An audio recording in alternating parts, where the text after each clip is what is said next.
आपके साथ भी अभी कुछ दिन पहले या कुछ साल पहले ऐसा हुआ है कि आपके पार्टनर ने आपको धोखा दिया है। वो धोखा आपके फीमेल पार्टनर ने दिया या आपके मेल पार्टनर ने दिया, लेकिन आपको ऐसा लगा कि मेरी जगह किसी और को दे दी गई है, मेरे साथ धोखा हुआ है, जिसको हम कहते हैं फीलिंग ऑफ बिट्रेयल। तो चाहे वो आज हुई हो, कुछ दिन पहले आप ये वीडियो सुनते वक्त आपको याद आया हो, या कल हुआ, परसों हुआ, 10 साल पहले हुआ, 5 साल पहले हुआ, लेकिन आप गो थ्रू इस फीलिंग से ज़रूर गए होंगे, जिसको हम फीलिंग ऑफ बिट्रेयल कहते हैं।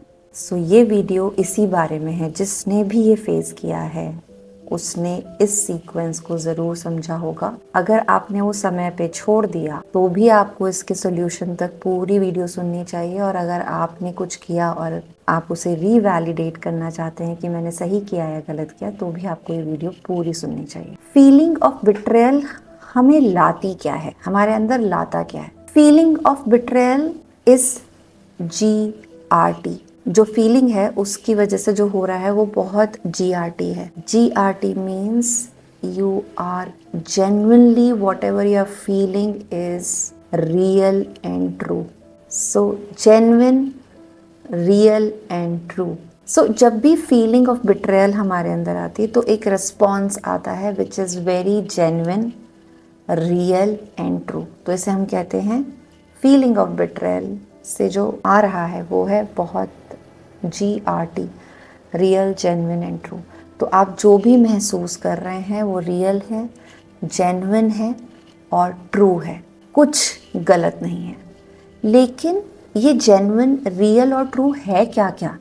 ये हो क्या रहा है आपके साथ? आपको जेन्युइनली जो फील हो रहा है कि आपके साथ धोखा हुआ है, ये सच है, ये रियल है।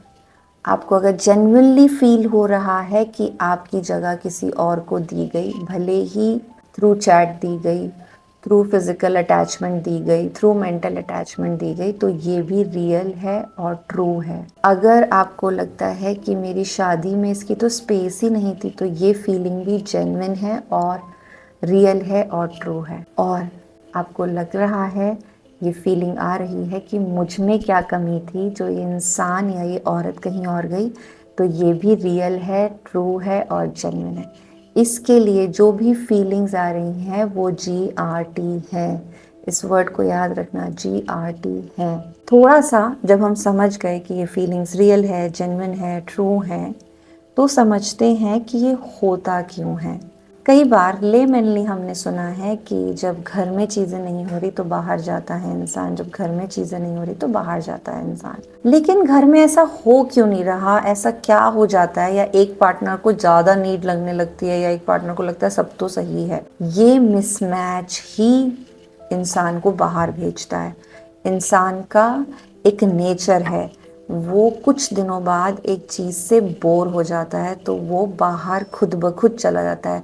आप कितने भी अच्छे हो, आप कितने भी बहुत इंसान, आपने सारी चीज़ें कर रखी हैं, लेकिन ये एक इंसान का नेचर है कि अगर उसको जो चीज़ से फ़र्क पड़ता है वो उसको नए नए फॉर्म में चाहिए होती है।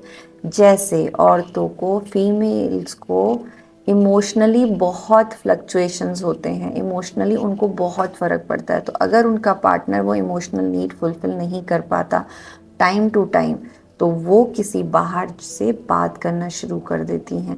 अगर मेल की नीड है कि वो फिज़िकल नीड्स पूरी करना चाहता है या इमोशनल नीड्स भी चाहता है और वो वाइफ नहीं समझ रही होती, तो वो बाहर जाने लगता है। अब किसी भी केस में कोई भी बाहर गया, मुद्दा हमारा आज की वीडियो का है कि जो ये फीलिंग आ रही है, फीलिंग ऑफ बिट्रेयल है, इसके साथ मैं कैसे जूझूं? क्योंकि आप सुन रहे हैं तो ऑब्वियसली आपके साथ ये हो चुका है, तभी आप इस बात को सुन रहे हैं, है ना?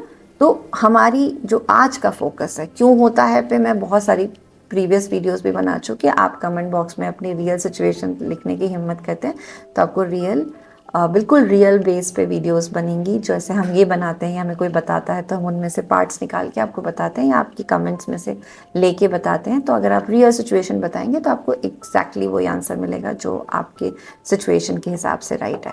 तो जब फीलिंग ऑफ बिट्रेयल को हम अपने अंदर से कैसे निकालें, क्योंकि धोखा हो चुका है, साथ रहने का डिसीजन भी आप ले चुके हो या आपने अलग लेने का ले चुका है, बट ये ना इतने साल होने के बावजूद भी ये मन से निकलता नहीं है कि यार मेरे साथ धोखा हुआ है, मेरे साथ धोखा हुआ है, मेरे साथ धोखा हुआ है। तो ये हमने कहा कि ये रियल है, जेन्युइन है, ट्रू है। GRT याद रखना है, जेन्युइन है, रियल है, ट्रू है। तो हमें इस फीलिंग से ओवरकम करने के लिए क्या करना चाहिए? इस फीलिंग से ओवरकम करने के लिए आपको कुछ स्टेप्स लेने पड़ेंगे। पहला स्टेप है कि आप जो भी महसूस कर रहे हैं, जो भी आपके मन में अच्छा, बुरा, बहुत ही गंदा चल रहा है, उसको बाहर निकालें। अगर आपके कोई बहुत अच्छे दोस्त हैं तो उससे बात करें, वैसे तो मत करना क्योंकि वो एक अलग आपका अटैचमेंट आ जाएगा, क्योंकि जो आपको सुनता है उससे हमारा अटैचमेंट बिल्ड होने लगता है।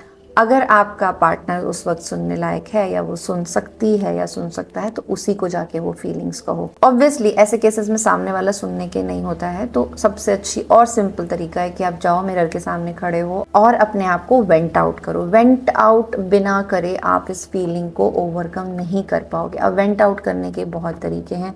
आप लिख के वेंट आउट कर सकते हो, आप मिरर के सामने खड़े होके वेंट आउट कर सकते हो, आप अपने, अगर आप फीमेल हैं तो किसी अपने फ्रेंड को ढूंढ के आप उसके सामने वेंट आउट कर सकते हैं, जो नॉन जजमेंटली आपको सुने, या आप हमारे जैसे किसी एक्सपर्ट के पास जाके वेंट आउट कर सकते हो। ये किसी से कहने के तरीके। अगर आप किसी से कहने की हिम्मत नहीं रखते, हमें बहुत सारे लोग अप्रोच करते हैं, लेकिन जैसे ही हम उनसे बात करने को कहते हैं, हमारे पास आके बात करने के लिए कहते हैं, तो वो विड्रॉ कर जाते हैं।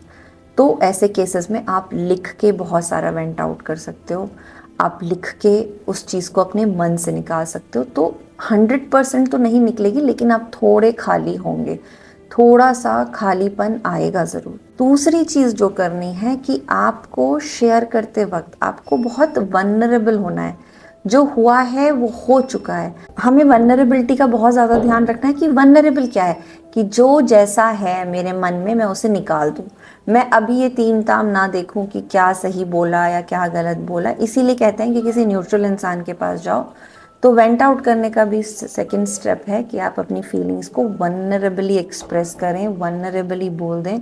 वो जब भी मेट में दिखाया ना कि गाली आई, मन में तो बोल दिया, है ना। तो हमें वो शाहिद कपूर जैसा कोई अच्छा फ्रेंड अगर नहीं मिल रहा है, और देखा वो मिला भी तो बाद में उनकी स्टोरी बन गई, वैसा मत कीजिएगा।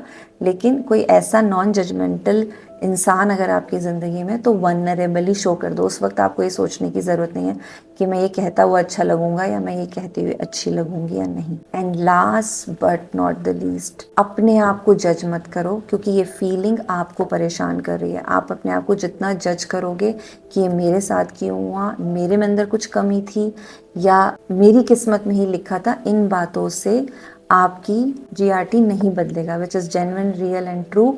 चीज़ें नहीं बदलेंगी कि ये हुआ है आपके साथ। सो डोंट जज, एक्सेप्ट करो कि ये हो चुका है, अब मुझे ओवरकम कैसे करना है। स्पेशली जब आप दोनों रिश्ते में साथ रहने का डिसीजन ले चुके हो। उस टॉक्सिक फीलिंग के साथ रहने से आप पर डे नहीं, कई साल, कई सालों, कई बच्चों की, जो आपके बच्चे हो रहे हैं वो, या घर के माहौल को बहुत टोस पे ऑलरेडी लगा चुके हैं या लगा देंगे, अगर आप ये वेंट आउट या वल्नरेबिलिटी और ये क्वेश्चंस अपने दिमाग से नहीं निकालेंगे तो। सो इसीलिए डोंट जज, एक्सेप्ट की हो चुका है। एंड एक्सेप्टेंस के बाद का रास्ता जो खुलता है, वहाँ इंसान ऑटोमेटिकली वेंट आउट और वल्नरेबल हो जाता है। मेरी विशेज़ आपके साथ है, मेरी ब्लेसिंग्स हैं कि आप इस फीलिंग से निकलें, क्योंकि मैं जानती हूँ इसमें रहना काफ़ी पेनफुल होता है।